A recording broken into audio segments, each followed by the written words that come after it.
Alors moi je suis né à Saint-Mandé en région parisienne, pas du tout dans le coin. Et ça fait 98 où on s'est installé ici.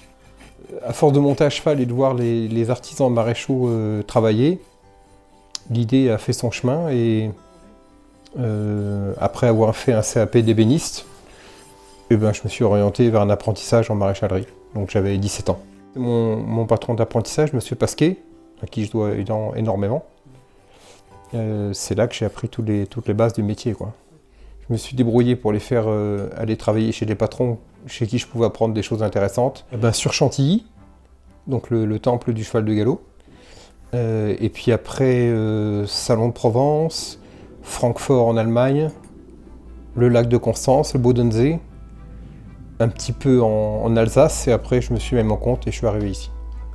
Donc à force de forger, hein, comme on dit le proverbe. Donc ça vient. Toute la partie théorique, ça s'apprend dans les bouquins, machin, etc.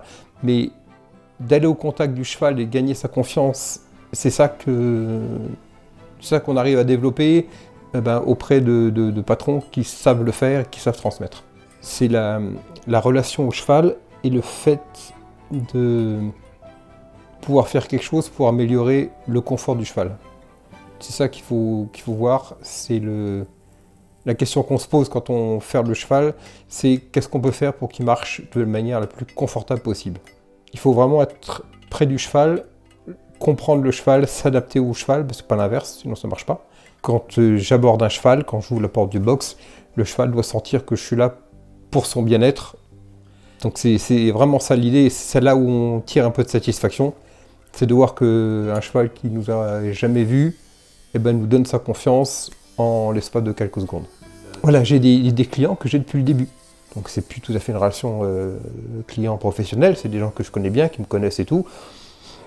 Et on travaille en toute confiance, et c'est ça l'intérêt, c'est-à-dire que ça me permet de suivre leurs chevaux sur une longue période.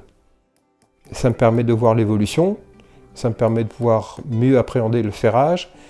Donc on regarde le cheval, comment il se déplace. Une fois qu'on a vu les aplombs, les défauts qui étaient à corriger ou pas, donc on enlève le vieux fer, on coupe la corne qui a poussé en excès, on sélectionne le fer à cheval qui correspond à la taille et au travail que doit effectuer le cheval, on l'ajuste, après on le broche avec les clous et on fait les rivets, la finition et puis voilà. En gros, c'est 1 heure de travail par cheval. Je suis arrivé à tisser des relations soit avec les ostéopathes, soit avec d'autres collègues maréchaux avec qui je m'entends très bien, soit des professionnels qui sont moniteurs, monitrices, etc., qui sont aussi des gens passionnés que moi. Et donc il y a une sorte d'émulation.